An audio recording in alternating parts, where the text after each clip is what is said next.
नमस्कार, आदाब, सत श्री अकाल दोस्तों। स्वागत है आप सबका मेरे YouTube चैनल स्वप्निल जंक्शन पर और मैं आशा करता हूं कि आप सभी स्वस्थ और सुरक्षित होंगे। दोस्तों, कल वित्त मंत्री निर्मला सीतारमण जी ने संसद में 2021-22 का जो वित्तीय वर्ष है उसका वार्षिक बजट पेश किया। इस बजट का अगर मैं एक पंक्ति में लबोलुआब बताऊं तो ये है कि सरकार अपनी जिम्मेदारियों से मुक्त होना चाहती है और कहीं ना कहीं निजी व्यवस्थाओं के हाथों में जिम्मेदारियां सौंपकर इस देश को निजीकरण युक्त बनाना चाहती है। यहां पर दोस्तों इस पंक्ति का उपयोग मैंने इसलिए किया, इस पंक्ति का प्रयोग मैंने इसलिए किया क्योंकि इसका एक बड़ा कारण है। दोस्तों, आपको इस पूरे बजट के बारे में जब मैं आपको बताऊंगा तो उससे पहले अगर मैं एक और पंक्ति में आपको इसका जिक्र करके बताऊं तो यहां पर आप देखेंगे कि जब इस बजट की घोषणा कल हो रही थी तो कहीं ना कहीं जो शेयर बाजार था वो उछाले मार रहा था। कहीं ना कहीं एक प्रकार से जो नीतियां या जिन घोषणाओं की इस पूरे बजट में ऐलान किया गया, जिन योजनाओं की घोषणा की गई, उसके बाद कहीं ना कहीं जनता मायूस होती हुई दिखती है।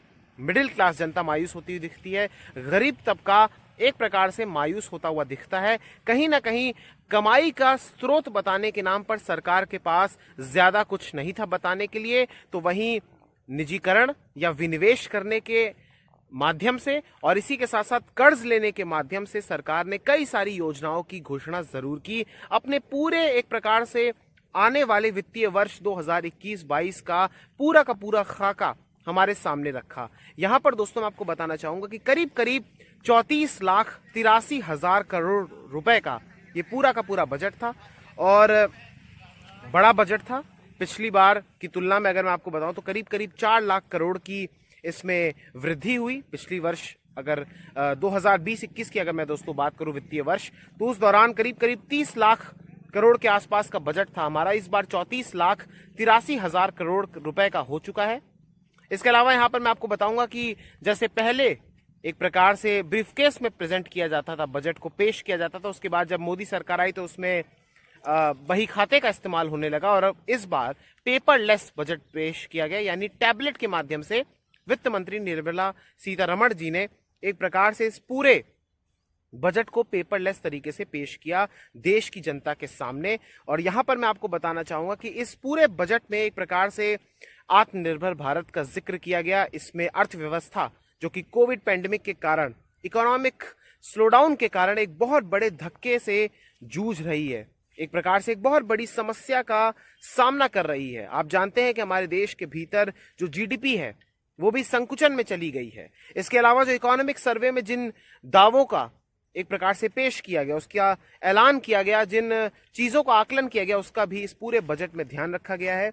लेकिन यहां पर मैं आपको बताना चाहूंगा कि इस पूरे बजट में जिन 6 स्तंभों पर जिक्र किया गया है, एक प्रकार से इस पूरे बजट में 6 प्रमुख स्तंभों का जिक्र किया गया है जिस पर यह पूरा का पूरा बजट टिका हुआ है। निर्मला सीतारमण जी ने जिसको पेश किया उनके बारे में भी आप जान लीजिए कि जिन पर यह आधारित है।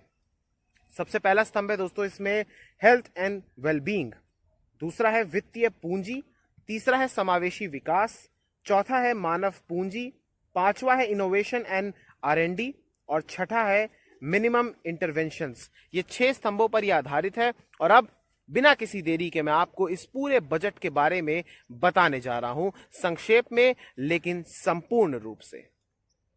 दोस्तों, करीब 108 मिनट के अपने भाषण में वित्त मंत्री साहिबा ने बहुत ही साहसिक बजट पेश किया है और एक प्रकार से अगर मैं आपको बताऊं तो सरकार कहीं ना कहीं इस बजट के माध्यम से ये कहना जरूर चाह रही थी जनता को, भारत की जनता को, कि हम आपको बचाने के लिए एक बेचने वाला बजट जरूर आपके लिए ला रहे हैं, यानी जान भी और जहान भी। और भले ही उसके लिए हमें देश की अर्थव्यवस्था में कितनी धनराशि को झोंकना पड़े, भले ही हमें एक बहुत बड़ी संख्या में एक बहुत बड़ा अमाउंट लेना पड़े लोन के एक प्रकार से तरीके के अनुसार, यानी कर्ज लेना पड़े, फिर भी हम इस देश की अर्थव्यवस्था को रिवाइव जरूर करेंगे। इस ग्लोबल क्राइसिस के दौरान जो हेल्थ क्राइसिस हुआ और उसके बाद जो इकोनॉमिक क्राइसिस से पूरा देश और पूरी दुनिया जूझ रही है।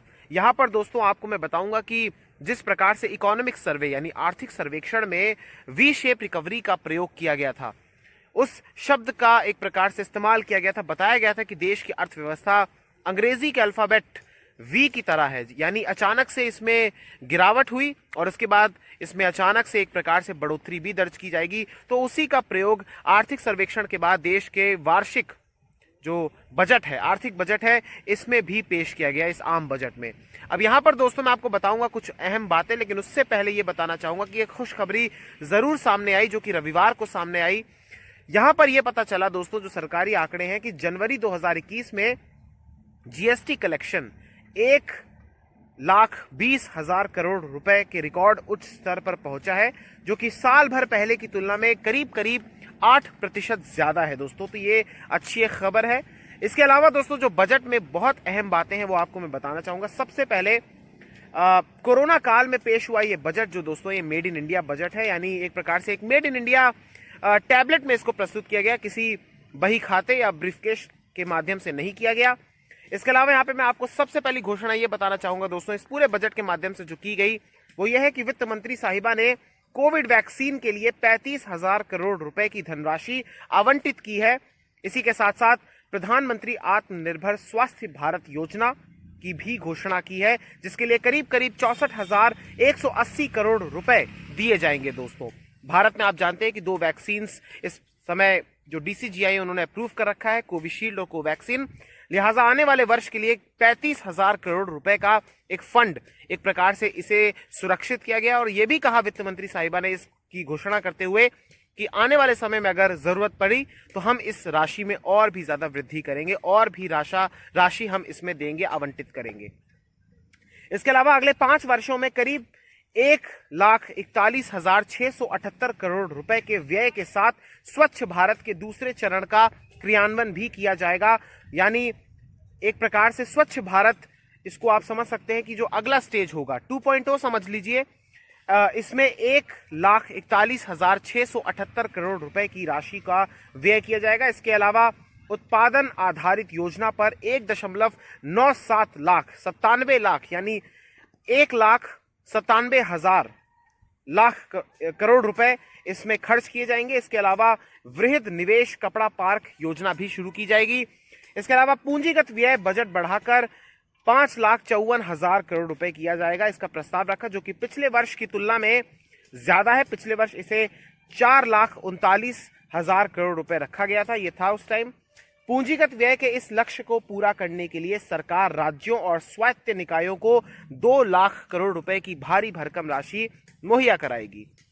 इसके अलावा हरित ऊर्जा स्रोतों से हाइड्रोजन उत्पादन के लिए अगले वित्त वर्ष में से हाइड्रोजन ऊर्जा मिशन की भी शुरुआत करने का प्रस्ताव किया गया है। अब आते हैं दोस्तों कुछ ऐसी चीजों पर जो कि महत्वपूर्ण है और भी ज्यादा। यहां पर सबसे पहले मैं आपको बताऊंगा कि विनिवेश के बारे में, यानी सरकार अपने पीएसयूज की हिस्सेदारी को बेचने जा रही है आने वाले वर्षों में। जिस प्रकार से पिछले 2 वर्षों में भी उसने इसकी घोषणा की थी, लेकिन यहां पर आप कहीं ना कहीं देखिए कि चाहे पिछला वित्त वर्ष हो या फिर उससे पिछला वित्त वर्ष हो, कहीं ना कहीं सरकार अपने टारगेट से जो उसने सेट किया था उससे दूर रही है। सबसे पहले मैं आपको बताना चाहूंगा दोस्तों कि BPCL, Air India, GAIL, stadiums, highway shipping corporation, container corporation, IOC, HPCL, pipelines, बिजली लाइनों और अन्य कंपनियों के विनिवेश को 2021-22 यानी इस मौजूदा वित्त वर्ष में पूरा किया जाएगा, इसकी घोषणा की। इसके अलावा सरकार ने यह भी कहा, वित्त मंत्री साहिबा की ओर से कहा गया कि विनिवेश से करीब करीब 1,75,000 करोड़ रुपए जुटाने का लक्ष्य रखा गया है। इसके अलावा लघु कंपनियों की परिभाषाओं को भी संशोधित किया जाएगा। इसमें मौजूदा पूंजी की जो सीमा है दोस्तों, यानी एक प्रकार से जो मौजूदा पूंजी होती है किसी भी कंपनी में, लघु कंपनियों की इसमें परिभाषा को परिवर्तित किया गया था, वो है 2 करोड़ रुपए इसको रखा गया है, जो कि पहले 50 लाख था। इसके अलावा कंपनी खोलने के लिए पहले जो 182 दिन लगते थे उसमें अब मात्र 120 दिन लगेंगे, तो यहां पर एक अच्छी बात यह भी है। इसके अलावा एक एकीकृत प्रतिभूति बाजार संहिता पेश करने का भी प्रस्ताव किया गया। इस संहिता में सेबी अधिनियम, डिपॉजिटरीज अधिनियम और सरकारी प्रतिभूति अधिनियम शामिल होंगे। इसके अलावा सेबी को गोल्ड एक्सचेंज के नियामक के रूप में भी अधिसूचित किया जाएगा, यानी देश में अब गोल्ड भी एक्सचेंज किया जा सकेगा। इसके अलावा निवेशकों के अधिकारों की रक्षा के लिए एक चार्टर लाने का भी प्रस्ताव किया गया है। सरकारी बैंकों को में 20,000 करोड़ रुपए की पूंजी भी डाली जाएगी। जो सार्वजनिक क्षेत्र के हमारे बैंक हैं हमारे देश के भीतर, उन्हें रिवाइव करने के लिए, उन्हें बूस्ट करने के लिए एक प्रकार से करीब करीब 20,000 करोड़ रुपए की धनराशि उसमें डाली जाएगी। और एनपीए यानी नॉन परफॉर्मिंग एसेट्स से निपटने के लिए बैड बैंक का भी ऐलान किया गया है। यानी आप जानते हैं कि हमारे देश में एनपीए जो है वो बहुत ज्यादा हो चुका है, रिकॉर्ड स्तर पर पहुंच चुका है, लिहाजा बैंक डूब रहे हैं। कई सारे बैंकों के हमारे सामने एग्जांपल्स हैं, लेकिन अब सरकार कह रही है कि इसके लिए बैड बैंक का भी ऐलान किया जाएगा। कुछ और अहम बातों की बात करते हैं दोस्तों। यहां पर देखिए कि 7 बंदरगाह परियोजनाओं के लिए 2,000 करोड़ रुपए की राशि की घोषणा की है। इसके अलावा ये सभी पब्लिक प्राइवेट पार्टनरशिप के तहत की जाएंगी। भारत में 12 प्रमुख बंदरगाह मौजूदा समय में केंद्र के नियंत्रण में आते हैं। इसके अलावा किसानों के लिए अगर मैं बात करूं तो यहां पर कुछ चीजों का जिक्र किया गया है कृषि क्षेत्र के लिए। यहां पर आप देखिए कि किसानों को वर्ष 2020-21 में एमएसपी पर गेहूं खरीद के एवज में 75,100 करोड़ रुपए की राशि का भुगतान किया गया है। यानी सरकार एक प्रकार से यहां पर अपनी पीठ थपथपा रही है। वो इस प्रकार से बता रही है कि पिछले वर्ष उसने क्या किया और क्या क्या वह चीजें इस बार ऐलान करेगी। इसके अलावा उन्होंने ये भी कहा कि जिससे इस बार करीब 43 लाख गेहूं कृषक लाभान्वित हुए। इसके अलावा धान के करीब करीब 1.5 करोड़ जो किसान हैं उनको भी लाभ पहुंचा। लेकिन भारत में किसानों की संख्या आप जानते हैं कि 10 करोड़ से ज्यादा है। अगर मैं आपको बताऊं तो कई आंकड़े ऐसे कहते हैं कि 12 करोड़ के आसपास है। तो आप देखिए कि सिर्फ इतने ही किसानों को लाभ पहुंचा है। ये सरकारी डेटा है दोस्तों। इसके अलावा अगले वित्त वर्ष के लिए ग्रामीण अवसंरचना विकास के लिए आवंटित बढ़ाकर जो राशि आवंटित की गई है, यानी ग्रामीण क्षेत्रों में इंफ्रास्ट्रक्चर को जो डेवलप किया जाएगा उसके लिए करीब करीब 40,000 करोड़ रुपए की राशि को आवंटित किया गया है। इसके अलावा कृषि ऋण के लक्ष्य को बढ़ाकर 16,50,000 करोड़ रुपए रखा गया है दोस्तों। यानी 16.5 लाख करोड़ रुपीस का कर्ज दिया जाएगा। इस बार इसकी राशि को बढ़ाया गया है किसानों के लिए। इसके अलावा केंद्र सरकार द्वारा एक्साइज ड्यूटी कम कर पेट्रोल और डीजल पर कृषि सेस लगाया गया है दोस्तों। सेस यानी जो टैक्स होता है उसके ऊपर लगाया जाने वाला अतिरिक्त टैक्स, उसे लगाया गया है। पेट्रोल पर इसे 2.5 रुपए प्रति लीटर किया गया है, जबकि डीजल पर इसे 4 रुपए प्रति लीटर किया गया है। हालांकि कहा यह जा रहा है दोस्तों कि इसका असर कंपनियों पर पड़ेगा। वित्त मंत्री साहिबा के द्वारा यह कहा गया इसका असर आम जनता की जेब पर नहीं पड़ेगा। लेकिन आप ये समझ लीजिए कि आने वाले समय में सरकार हो सकता है कि एक्साइज ड्यूटी को बढ़ाए और फिर कहे कि देखिए ये तो मौजूदा समय के बराबर ही हो गई। यानी एक प्रकार से एक्साइज ड्यूटी कम करके सेस लगा दिया गया है। दाम में कोई एक प्रकार से फर्क नहीं पड़ेगा। पेट्रोल और डीजल अभी भी महंगा रहेगा। आने वाले लंबे समय तक इसकी रहने की एक प्रकार से संभावना है। इसके अलावा सरकार ने स्वास्थ्य और कल्याण के क्षेत्र में 2,23,846 करोड़ रुपए के बजट का परिव्यय पेश किया है दोस्तों। ये एक स्वागत योग्य कदम है, क्योंकि आप जानते हैं कि इस समय ग्लोबल पैंडेमिक चल रहा है। पूरे देश को इसका एहसास जरूर हुआ है। सरकार भी इस बात को भलीभांति रूप से जान रही है कि जब पैंडेमिक आया तो हम लोग इसके लिए तैयार नहीं थे। लिहाजा हेल्थ इंफ्रास्ट्रक्चर के क्षेत्र में इन्वेस्ट करने की आवश्यकता है, निवेश करने की आवश्यकता है। हमारे देश में जितना भी एक प्रकार से जो स्वास्थ्य का ढांचा है उसे मजबूत करने की आवश्यकता है, ताकि आने वाले समय में जब भी कोई महामारी आए तो उसके लिए हम तैयार जरूर रहें। लेकिन उसके लिए यहां पर आप देखिए कि मौजूदा वर्ष में यानी पिछले वर्ष जो राशि थी करीब करीब 94,452 करोड़ रुपए की थी, उसमें 137% का इजाफा हुआ है और ये अब 2 लाख के पार हो चुका है हेल्थ बजट। इसके अलावा देश भर में न्यूमोकोकल टीकों को भी उपलब्ध कराया जाएगा। ये निमोनिया के लिए दोस्तों कारगर होती है, जिसके लिए सरकार ने राशि को आवंटित किया है और हर साल 50,000 बच्चों की जान बचाई जा सकेगी इस टीके को बनाने के बाद। इसके अलावा 36,022 करोड़ रुपए का वाटर और सैनिटेशन में खर्च किया जाएगा इसी हेल्थ बजट के अंदर ही। जल जीवन मिशन के लिए 4,378 शहरी स्थानीय निकायों के लिए 2,87,000 करोड़ रुपए की घोषणा की गई है। स्वच्छ हवा मिशन के लिए 2,000 करोड़ रुपए भी आवंटित किए गए हैं। यानी स्वच्छ जल और स्वच्छ हवा जो कि हमारे देश का, हमारे हर देश के नागरिक का मौलिक अधिकार है, उसके लिए भी सरकार ने कुछ सोचा है, कुछ राशि को आवंटित किया है। अगले 5 साल के दौरान स्वच्छ भारत 2.0 अभियान को लागू किया जाएगा, जिसके लिए मैंने आपको बता ही दिया कि 1,41,678 करोड़ रुपए की राशि का प्रावधान किया गया है। शहरी क्षेत्रों में सार्वजनिक परिवहनों यानी पब्लिक ट्रांसपोर्टों को मजबूती प्रदान करने के लिए 18,000 करोड़ रुपए की योजना की भी घोषणा की गई है। यानी इंफ्रास्ट्रक्चर का विकास का एक प्रकार से इसमें फोकस किया गया है। इसके अलावा दिसंबर 2023 तक ब्रॉड गेज रेल पटरियों का काम 100% विद्युतीकरण के साथ हो जाएगा। रेलवे के लिए इस बार 1,10,055 करोड़ रुपए की राशि को आवंटित किया गया है, जिसमें से 1,07,100 करोड़ रुपए पूंजी व्यय के लिए निर्धारित किए गए हैं। इसके अलावा सैलरीड क्लास के लिए इनकम टैक्स को लेकर कोई बदलाव नहीं किया गया है, यानी जो उसमें टैक्स स्लैब्स थे और टैक्स रेट्स थे उसमें कोई परिवर्तन नहीं किया गया है। गवर्नमेंट मिनिस्ट्रीज और पब्लिक सेक्टर एंटरप्राइजेस के पास जो एक प्रकार से सरप्लस अमाउंट में लैंड उनके पास है उसे भी बेचा जाएगा, इसका भी ऐलान किया गया है। इसके अलावा दोस्तों नई वाहन स्क्रैपिंग पॉलिसी भी लाई जाएगी, जिसके तहत जो कमर्शियल वाहन है दोस्तों, कमर्शियल वाहन की जो आयु है उसे 15 वर्ष तक निर्धारित किया गया है और जो निजी वाहन है उसकी आयु को 20 वर्ष रखा गया है, यानी पुराने वाहनों को अब खत्म किया जाएगा। इस दिशा में सरकार बढ़ चुकी है। यहां पर दोस्तों मेरा विचार यह है दोस्तों कि हमें शायद वाहनों की आयु के मुकाबले, जो कि जैसे विदेशों में देखा जाता है कि वाहन की आयु नहीं देखी जाती बल्कि फिटनेस को देखा जाता है, मुझे ऐसा लगता है कि शायद हमारे देश के भीतर भले ही शहरी क्षेत्रों में वाहनों की बिक्री तेज हो, लेकिन ग्रामीण भारत के भीतर जो वाहन चल रहे हैं वो पुराने हैं, वो वहां की बैकबोन भी है। यानी सरकार को इस दिशा में सोचना चाहिए कि कहीं ना कहीं फिटनेस पर ध्यान देना चाहिए व्हीकल की, ना कि आयु पर। इसके अलावा पशुपालन, डेयरी, मछली पालन वाले किसानों को ज्यादा कर्ज उपलब्ध कराया जाएगा। दोस्तों ये कुछ कृषि के क्षेत्र में बदलाव है, कुछ घोषणाएं हैं बल्कि मैं कहना चाहूंगा। इसके अलावा घरेलू किसानों को बढ़ावा देने के लिए सरकार ने कृषि उत्पादों के आयात पर टैक्स भी बढ़ाया है। 15 हेल्थ इमरजेंसी सेंटर और 2 मोबाइल अस्पताल की भी शुरुआत की जाएगी। 7 बायो सेफ्टी स्तर के 3 लैब, वायरोलॉजी लैब का भी गठन होगा। 17 नए पब्लिक हेल्थ यूनिट्स शुरू किए जाएंगे। इसके अलावा 75,000 हेल्थ सेंटर्स बनाए जाएंगे। ये कुछ हेल्थ सेक्टर से रिलेटेड एक प्रकार से घोषणाएं हैं। इसके अलावा टीयर 2 और टीयर 3 शहरों में गैस पाइपलाइन के विस्तार के लिए 4,39,000 करोड़ रुपए खर्च करने का लक्ष्य है। मार्च 2022 तक 8,500 किलोमीटर के हाईवे बनाए जाएंगे।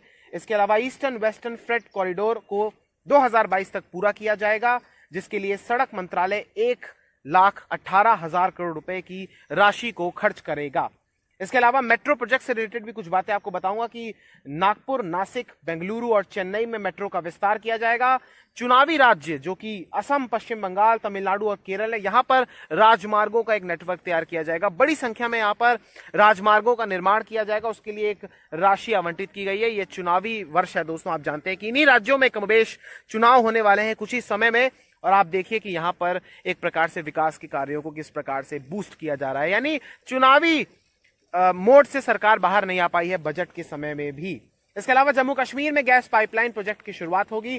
किसानों की आय से संबंधित भी एक बात की गई है, वो ये है कि वर्ष 2022 तक दोगुनी करने का जो वादा इन्होंने किया था, सरकार की ओर से किया गया था, उस पर यह कायम है। और यह अभी भी कह रहे हैं कि जो किसानों की आय है उसे 2022 तक दुगना कर लिया जाएगा।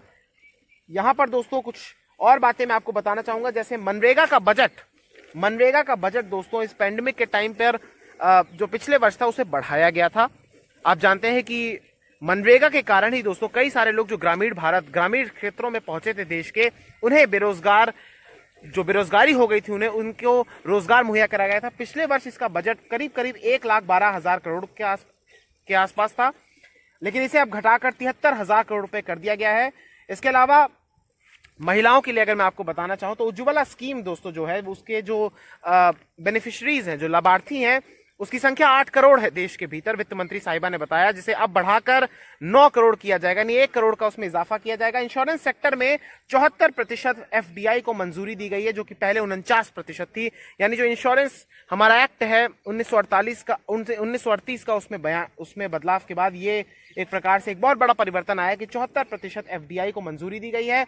ग्राहक अपनी मर्जी से अब पावर डिस्ट्रीब्यूटर चुन सकेंगे। इंफ्रास्ट्रक्चर में 5.5 लाख करोड़ रुपए का खर्च किया जाएगा। 1,000 नई ई मंडियां भी खोली जाएंगी। APMC के लिए एग्री इंफ्रा फंड बनाने का ऐलान है। 15,000 आदर्श स्कूल खोले जाएंगे। लेह में सेंट्रल यूनिवर्सिटी भी खोली जाएगी। उच्च शिक्षा कमीशन के गठन पर भी इस साल से काम शुरू होगा। 100 नए सैनिक स्कूलों का भी निर्माण किया जाएगा, उन्हें भी खोला जाएगा। नेशनल रिसर्च फाउंडेशन पर 50,000 करोड़ रुपए खर्च किए जाएंगे। डिजिटल पेमेंट को बढ़ावा देने के लिए 1,500 करोड़ रुपए का प्रावधान किया गया है। वह अगली जनगणना डिजिटल तरीके से की जाएगी, जिस पर करीब 3,768 करोड़ रुपए खर्च किए जाएंगे। वित्त वर्ष 2021 में वित्तीय घाटा यानी फिजिकल डेफिसिट, सरकार कितना खर्च करती है और सरकार कितना कमा पाती है, उसके बारे में जीडीपी का करीब करीब 9.5% रखा गया है, जो कि 18.49 ट्रिलियन 18.49 ट्रिलियन रुपीज होगा। यानी जीडीपी का 9.5% रहेगा, जो कि होना चाहिए आइडियली 3.5%। इसके अलावा अगले वर्ष इसे 6.8% से 7 के बीच रहने का अनुमान किया गया है। ग्रॉस टैक्स कलेक्शन दोस्तों इस बार जो है वो 21.6% कम होगा, जबकि एक्साइज ड्यूटी से कलेक्ट किए जाने वाला टैक्स उसका कलेक्शन बढ़ गया है। इसके अलावा वित्त वर्ष 2022 में 12 लाख करोड़ रुपए का कर्ज लिया जाएगा सरकार की ओर से, और 75 वर्ष से अधिक जो बुजुर्ग हैं हमारे देश के भीतर, अगर उनकी आय का स्रोत पेंशन के अलावा कुछ और है तो उन्हें इनकम टैक्स से रिटर्न फाइल करने से मुक्त रखा गया है। उन्हें इनकम टैक्स रिटर्न दाखिल करने की कोई जरूरत नहीं है। यहां पर इस बात को गौर कीजिएगा कि अगर उनकी आय का स्रोत सिर्फ पेंशन है, तभी पेंशन के अलावा अगर उनकी कोई आय का स्रोत है तो फिर वो इस पूरे इनकम टैक्स रिटर्न दाखिल करने वाले इस पूरे घोषणा से दूर रहेंगे। इसके अलावा टैक्स स्लैब्स और टैक्स रेट सेम रहे हैं, मैंने आपको बताया। यानी मिडिल क्लास के मध्यम वर्गीय परिवारों के लिए कोई ज्यादा घोषणा नहीं की गई है। हालांकि इसको आप ऐसे देख सकते हैं कि कोई नए टैक्स स्लैब्स का घोषणा नहीं की गई है, पुरानी वाली व्यवस्था ही बरकरार है। इसके अलावा दोस्तों 3 साल से पुराने टैक्स के पेंडिंग मामले अब नहीं खोले जाएंगे। टैक्स ऑडिट की लिमिट 5 करोड़ से बढ़ाकर 10 करोड़ कर दी गई है। एनआरआईज को इनकम टैक्स में ऑडिट से छूट मिलेगी। आरईआईटीज और इन वीआईटीज के डिविडेंड पर भी टैक्स नहीं देना होगा।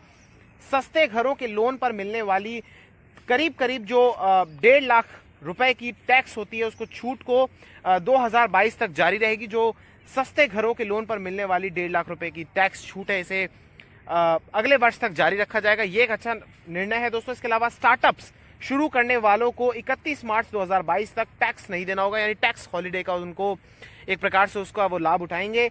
इसके अलावा 1 अक्टूबर 2021 से माफ कीजिएगा, नया कस्टम ड्यूटी सिस्टम लागू होगा। शराब पर 100% सेस लगा जाएगा, जिससे शराब की कीमत बढ़ेगी दोस्तों, महंगी होगी। बैंक डूबे तो 5 लाख रुपए तक सुरक्षित रखा जाएगा।